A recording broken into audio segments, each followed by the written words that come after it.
Steve, coming into 2026, the consensus was that tighter monetary policy would start to bite more meaningfully. But as we've seen here, the economy has been more resilient than most have expected.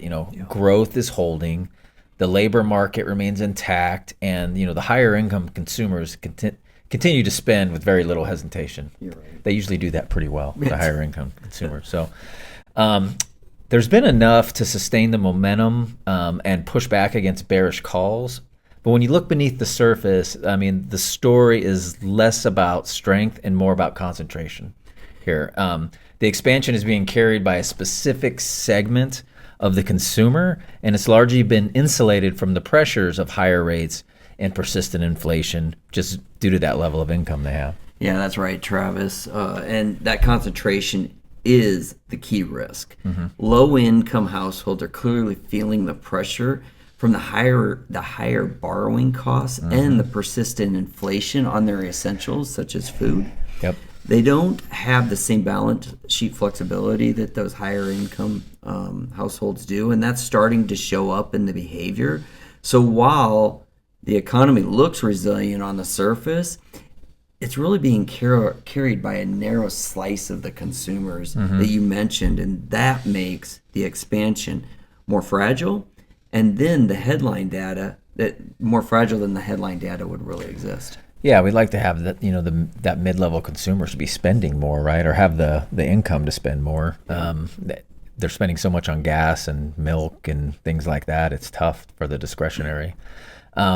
What's interesting here too, Steve, is when you compare the backdrop we just talked about to what's going on in financial markets. There's a disconnect here, Completely. right? Corporate fundamentals are still pretty solid. Balance sheets, for the most part, are healthy, and credit trends right now are stable. And businesses continue to invest in growth.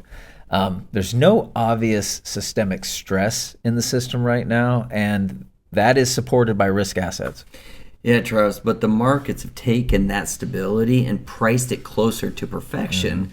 Credit spreads are tight, valuations are elevated, and investors continue to buy on the dips almost automatically.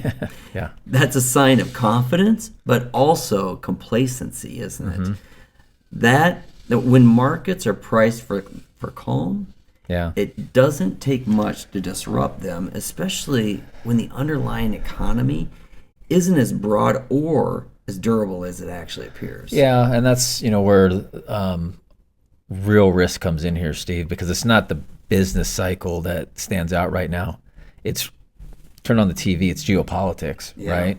Particularly in the Middle East, which remains a wild card for markets and for policy. And it seems like geopolitics is always a key theme driving the market.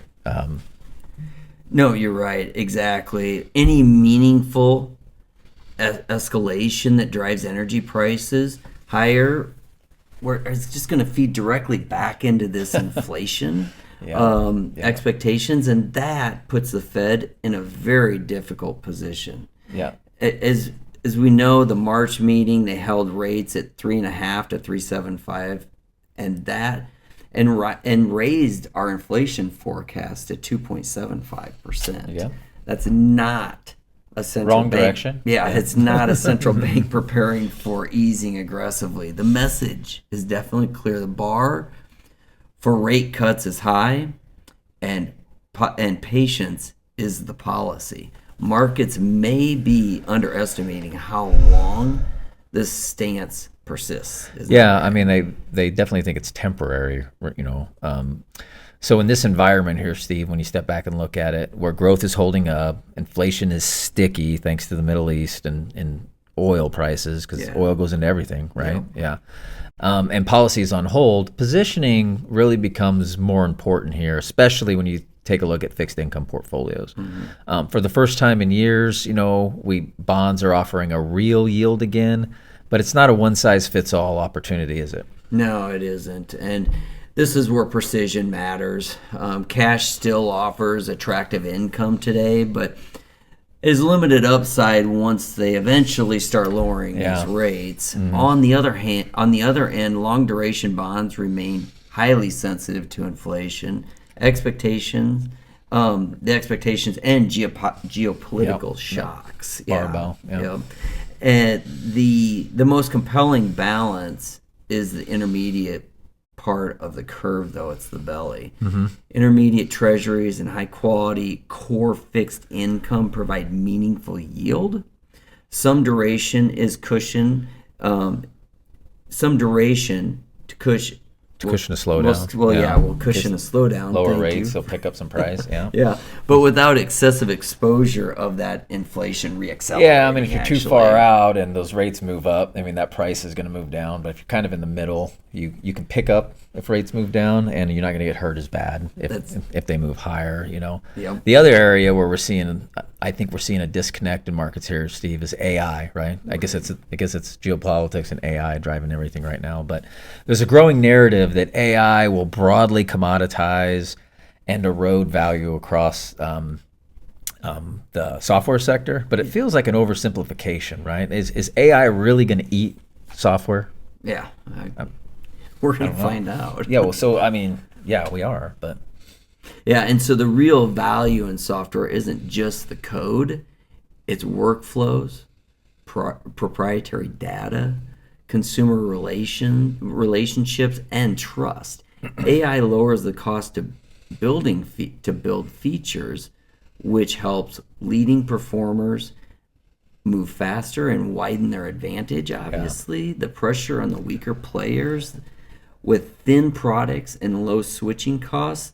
Well, this isn't broad disruption. It's widening the gap between the strong performers and the weak ones or vulnerable ones. Yeah, I mean, if you're a software company that's embedded in processes, embedded in a company's procedures and providing value that way, AI should help you, right? But if you're just a layer to some data that's not yours, and that's probably not going to help you very much, right? You're probably going to go away. So stepping back here, Steve, the economy is resilient, but it's increasingly uneven. We've been talking about that for quite some time, and that, I think, matters more than the headlines that we're seeing out there. Yeah, markets, Travis, they're stable, but priced for a level of calm that leaves little room for error, especially with geopolitical and inflation risks still at play here. The takeaway is simple.